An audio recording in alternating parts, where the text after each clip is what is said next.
நாளைக்கு கோட்சேவின் பேரன்கள் ஒன்று கூட இருக்கிறார்கள். ஒரு நாளைக்கு முன்பாகவே பெரியாரின் பேரன்கள் இங்கிருந்து பாசிசத்திற்கு முடிவுரை எழுதுவதற்காக கூடியிருக்கிறோம்.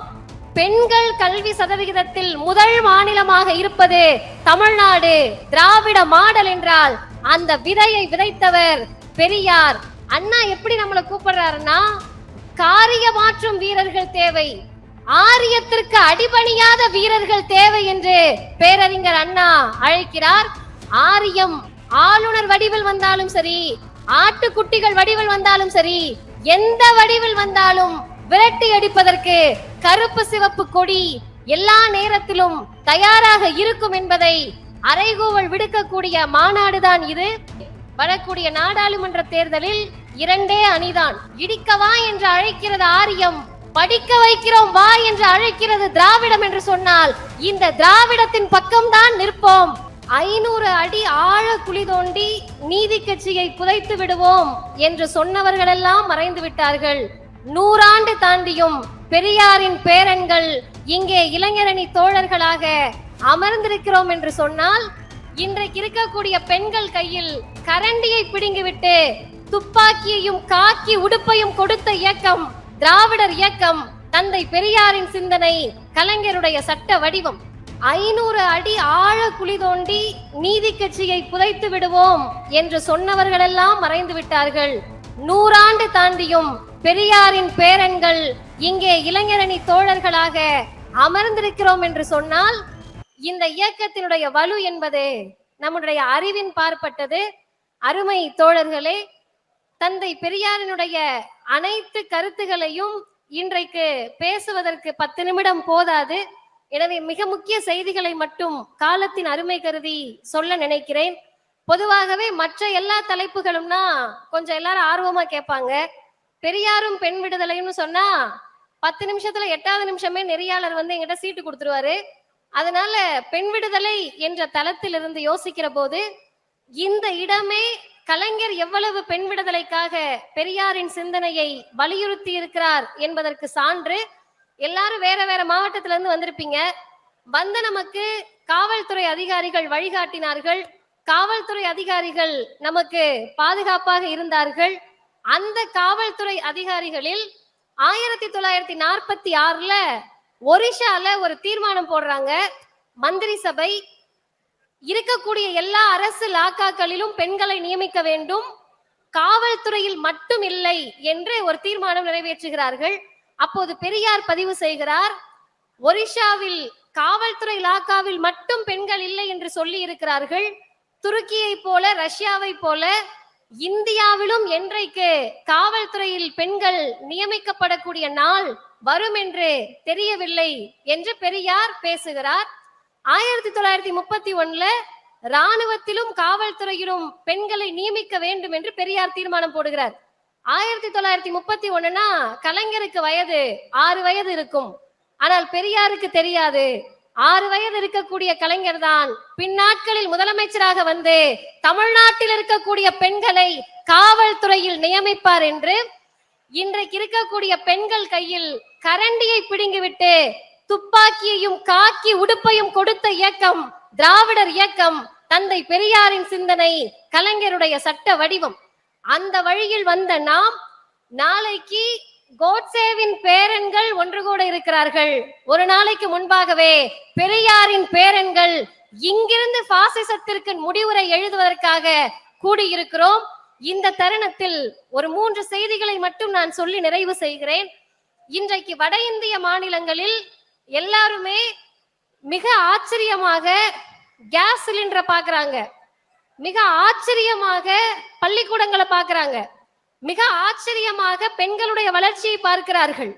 ஆனால் பள்ளிக்கூடங்களையும் கேஸ் அடுப்புகளையும் பெண்கள் ஆச்சரியமாக அங்கே பார்த்து கொண்டிருக்கக்கூடிய நேரத்தில் இந்தியாவிலேயே கல்வி சதவிகிதத்தில் பெண்கள் கல்வி சதவிகிதத்தில் முதல் மாநிலமாக இருப்பது தமிழ்நாடு. திராவிட மாடல் என்றால் அந்த விதையை விதைத்தவர் பெரியார். அதை சட்டமாக கொண்டு வந்து நமக்கான கல்வி வாய்ப்புகளை எல்லா நிலையிலும் உறுதி செய்தவர் முத்தமிழறிஞர் கலைஞர் அவர்கள். அதுக்கடுத்து ஒரு கட்டம் வருது, 12வது வரைக்கும் படிச்சுட்டல்ல போதும்ன்றாங்க.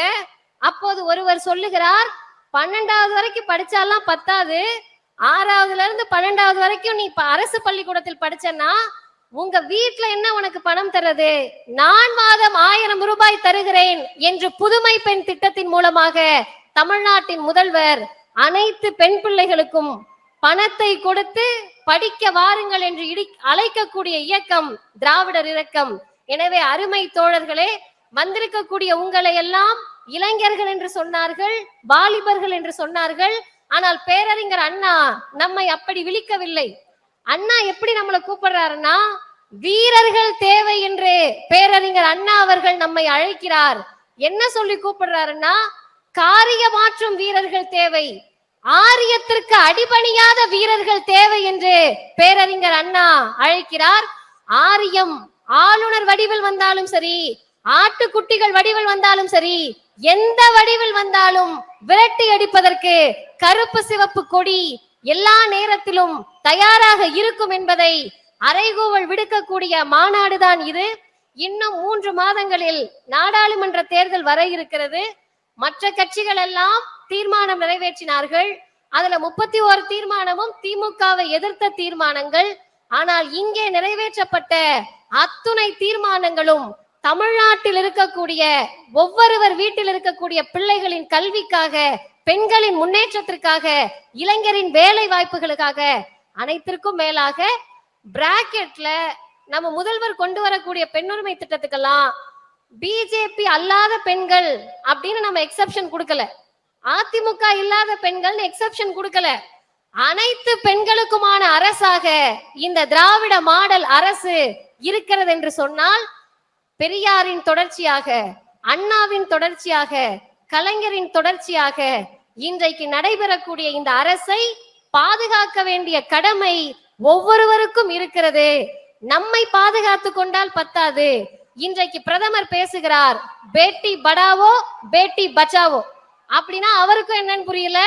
நம்ம என்னன்னு கேட்டோம்னா, பெண் குழந்தைகளை பாதுகாப்போம், பெண் குழந்தைகளின் கல்வியை பாதுகாப்போன்றாங்க. சரி, பெண் குழந்தைகளின் கல்வியை எங்கேயா பாதுகாத்தீங்கன்னு கேட்டா, 70% ரூபாய் அந்த திட்டத்தில் விளம்பரத்திற்கு மட்டும், பிரதமர் மோடி அவர்களுடைய படம் அடங்கிய விளம்பரத்திற்கு மட்டும் செலவு செய்திருக்கிறார்கள். இப்படியாக பெண் பிள்ளைகளுடைய கல்வியை புதிய கல்விக் கொள்கை என்ற பெயரால் காவு வாங்கக்கூடிய, நீட் என்ற பெயரால் பெண்களை மருத்துவராக விடாமல் தடுக்கக்கூடியவர்கள் ஆளக்கூடிய நாட்டில்தான் அமைச்சராக நான் பேசவில்லை, அனிதாவின் அண்ணனாக பேசுகிறேன் என்று இளைஞரணி செயலாளர் சொல்லுகிறார் என்றால், இவர்களுடைய கரத்தை வலுவாக பற்றி கொண்டு இந்தியாவை காப்பாற்ற வேண்டிய பெரும் பொறுப்பு நமக்கு இருக்கிறது. இறுதியாக சொல்லி முடிக்கிறேன். வரக்கூடிய நாடாளுமன்ற தேர்தலில் 2 அணிதான்.